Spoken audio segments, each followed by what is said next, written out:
আগামী 12 তারিখের নির্বাচনে যেমনি ঢাকা 13 থেকে ববি হাজার জিতবে, ঠিক তেমনি সারা বাংলাদেশ থেকে ধানের শীষ জয়লাভ করবে ইনশাআল্লাহ। এবং আমরা বিশ্বাস করি আগামীতে দেশনায়ক তারেক রহমানের নেতৃত্বে এই দেশে রাষ্ট্র ক্ষমতায় বিএনপি যাবে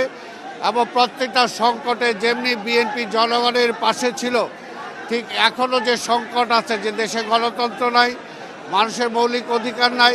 আজকে স্বাধীনতাকে সুরক্ষিত করতে হলে বিএনপি ছাড়া, যেমন দেশনায়ক তারেক রহমান ছাড়া কোনো বিকল্প নাই। তাই আমরা বিশ্বাস করি আগামী নির্বাচনে এই দেশের মানুষ সব কিছু চিন্তা করে, আজকে পাহাড়ি বলি, বাঙালি বলি, আজকে মুসলমান বলি, হিন্দু বলি, আজকে পুরুষ বলি, মহিলা বলি, সবার একটাই পছন্দ, সেটা হলো বিএনপি, সেটা হলো ধানের শীষ, এর কোনো বিকল্প নাই। তাই আমরা আশা করব আগামী দিনে ঢাকা 13 মানুষ ববি হাজাজকে বিপুল ভোটে ধানের শীষে জয়লাভ করাবে আজকের এই দিনে, এটাই আমরা কামনা করি।